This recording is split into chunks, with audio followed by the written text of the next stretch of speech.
Hello everyone, পুরীর next ব্লগে আপনাদের সবাইকে স্বাগত জানাই। আমরা লাঞ্চ সেরে এখন হোটেলের রুমে ফিরবো, একটু রেস্ট নেব। হোটেলের নাম Maniraj, walking distance from sea beach, but কোনো সি ফেসিং ভিউ পাইনি। যেহেতু আমরা হোটেলের অনেকগুলো রুম বুক করেছি, তাই রুম রেন্ট কমিয়ে 1000 ছিল, সেখান থেকে 700 করেছে। রুমের সাথে একটা অ্যাটাচ ব্যালকনিও আছে, যেটা আমার খুব ভালো লেগেছে।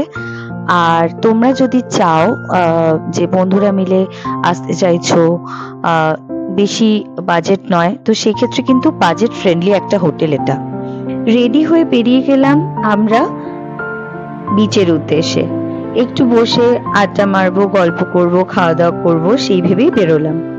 আমি, মাম্মাম আর রাজ বেরিয়েছিলাম। মার শরীরটা একটু খারাপ থাকায় মা আমাদের সাথে আর বেরোয়নি, এখন রুমে রেস্ট নিচ্ছে। বিচের কাছেই ফ্রেশ ফিশের শপগুলো বেশ লাগছে, তো ভাবলাম যে একটুখানি মাছ ভাজা খাওয়া যাক। সমুদ্রের পাড়ে দাঁড়িয়ে মাছ ভাজা খাওয়ার মজাই তো আলাদা, না?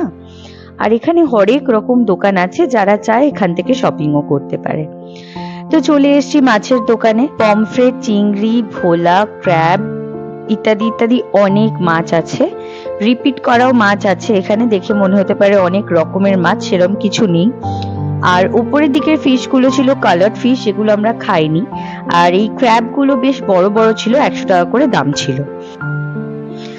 আমি ট্রাই করলাম পমফ্রেট মাছটা। পমফ্রেট ফ্রাইটা আমার বেশি ভালো লাগে খেতে, তো সেটা ট্রাই করলাম। আর তারপর নিয়েছিলাম হচ্ছে চিংড়ি ফ্রাই। তো সবকটাই নর্মাল ফ্রাই নিয়েছিলাম, কোনোটাই ওই কালার্ড ফ্রাই নিইনি। তো চিংড়িগুলো নিয়েছিল 10টা 100 টাকা, আর পমফ্রেটগুলো নিয়েছিল 100 রুপিস করেই। তো দাম রিজনেবল ছিল, কিন্তু টেস্ট যে খুব ভালো ছিল তা কিন্তু নয়, কারণ এরা সপ্তাহে 2 দিন মাছ ধরতে পারে। তো সেক্ষেত্রে ফ্রেশ ফিশ বলাটা কিন্তু যায় না, যেটা আমি জানতাম না, শপে এসে জানতে পারলাম। সপ্তাহে 2 দিন মাছ ধরতে পারে এবং বাকি দিনগুলো ওরা মাছগুলোকে ফ্রিজ করে রাখে। তো টেস্ট একটু তো কমে যায়, তো সেটাই একটা প্রবলেম ছিল। আর মোটামুটি খুব ভালো বলবো না। তো মাছ খেয়ে আমরা ঠিক করলাম যে সমুদ্রের পাড়ে প্রচুর দোকান আছে ছোট ছোট, সেখানে একটু শপিং করতে যাব। তো দেখা যাক যেতে পারি কিনা। এখানে আমি আর মাম্মাম এখন মাছ ভাজা খাচ্ছি। মাছ ভাজা খেয়ে নিয়ে দেখি কোথায় যাওয়া যায়। ভেবেছি টুকটাক কটা জিনিসপত্র কিনবো, কারণ ঘুরতে আসলে তো সবার কথা মাথায় রেখে আসতে হয়। যারা সাথে আসেনি তাদের জন্য কিছু কিনতে হবে, তো সেই ভেবে ঠিক করলাম যে একটু টুকটাক কিছু কেনাকাটি করব। সমুদ্রের পাড়ে শাঁখের তৈরি খুব সুন্দর সুন্দর জিনিসপত্র পাওয়া যায়। তো সব দোকান ভিডিও করতে দিচ্ছিল না বলে ভিডিওটা করতে কিন্তু পারিনি। কেনাকাটা করবো বলে তো ঠিক করেছিলাম, কিন্তু তার আগেই আমরা দাঁড়িয়ে পড়লাম আবার ফালুদা খেতে। তো সবাই মিলে মিট করলাম এখানে, করে ঠিক করলাম যে একটু ফালুদা খাই। তো এক একজন এক একটা ফ্লেভার নিয়েছিল, কেউ স্ট্রবেরি নিয়েছিল, কেউ পিস্তা নিয়েছিল। এখানে ভূমি খাচ্ছে ফালুদা, এটাও রাজের বন্ধুর মেয়ে। আর বাচ্চারা থাকলে বেশ ট্রিপেতে একটা মজা হয়, ওদের বিভিন্ন রকমের বায়না, ওদের দুষ্টুমি সব মিলিয়ে ট্রিপটা কিন্তু জমে যায়। আর এই যে সি বিচের ধারে এখন ধার দিয়ে, এখানে বিচের পাশে তো কিছু স্টল যেগুলো রোজ লাগায় এবং রোজ তুলে নেয়, কিন্তু রাস্তার অপর দিকটাতে সব কিন্তু পাকা দোকান।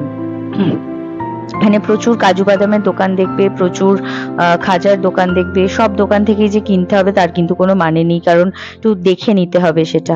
ফাইনালি আমার ফালুদাটা চলে এসছে, তো আমি এবার ট্রাই করব। অদ্ভুত লাগলো, আমি বললাম চকলেট ফ্লেভারটা দিতে, দিল হচ্ছে পিস্তা এবং তার সাথে দিল হচ্ছে গাঁদা গুচ্ছের টুটি ফ্রুটি। তো আমার পার্সোনালি ভালো লাগে না ফালুদার মধ্যে টুটি ফ্রুটিটা, ওটা কেকের মধ্যেই আমার ভালো লাগে। তো দেখি কেমন খেতে হয়।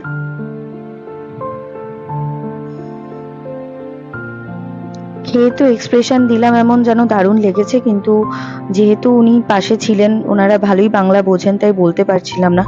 অখাদ্য খেতে ছিল ফালুদাটা, এটা মানে মেডিসিন লাগছিল। কাশির ওষুধ জেনারেলি ভালো খেতে হয়, তার থেকেও বাজে খেতে। তো আমার ফালুদাটা শেষ পর্যন্ত রাজকে দিয়ে দিতে হলো। আর ওইখানে পাপাইদা আবার আমার পেছনে লাগছে কেন জানি না। এই সব কিছু সেরে আমরা রুমে চলে আসলাম। রুমেতে এসে গল্প করছিলাম, কিন্তু সবসময় তো ব্লগ করা পসিবল হয় না, জানোই, কারণ সবাই কমফোর্টেবল ফিল করে না। তো আজকে ছিল রাজের একটি বন্ধুর বার্থডে,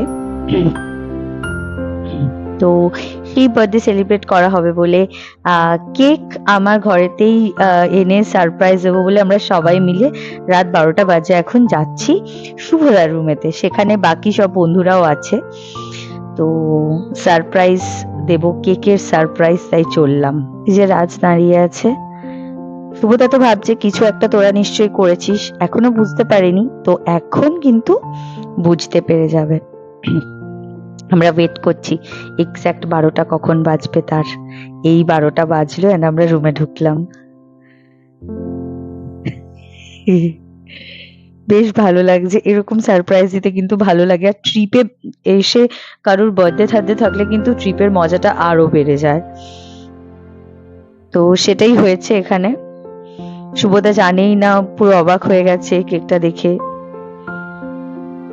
এখন কেক কাটা হবে, আর এই টাইমে অবভিয়াসলি শুভদার তো অনেক ফোন আসবেই, কারণ বার্থডে উইশ করে সবাই 12টার সময়, সে কারণের জন্য ফোনগুলো আসছে। তো আমরা ঠিক করলাম, যেহেতু শুভদার বউ আসতে পারেনি অফিসের কারণের জন্য, তাই আমরা ঠিক করেছি যে শুভদার বউকে ভিডিও কলিং এ দেখাবো, আর এখানে কেক কাটা হবে, মস্তি হচ্ছে, মজা হবে, সেই সবগুলো তোমরা দেখতে থাকো। আর বার্থডে মানেই কিন্তু কেক কাটার সাথে সাথে বন্ধুরা থাকলে কিন্তু কেক মাখামাখি হয়েই থাকে, সেটা তোমরা জানো।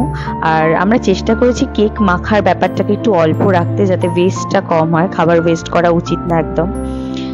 তো বেশ হুল্লোড় হলো রাত্রিবেলা। শুভদা কেক কেটে সবার হাতে হাতে দিচ্ছিল খাওয়ার জন্যে, কিন্তু শেষ পর্যন্ত সেই ভদ্রতাটা মনে হয় না আর ভদ্রতার জায়গায় ছিল, সেটা পুরো কেক মাখামাখি হয়ে একটা দারুণ মজার জায়গায় চলে গেছিল। আমি কেকটা খেয়ে নিলাম, আর কেকটা কিন্তু সত্যিই খুব টেস্টি ছিল। এইবারে শুরু হবে হচ্ছে সেই বিভৎস জিনিসগুলো, এক্স্যাক্টলি কেক মাখামাখি এবং আরো যেগুলো হয়ে থাকে বন্ধুদের মধ্যে।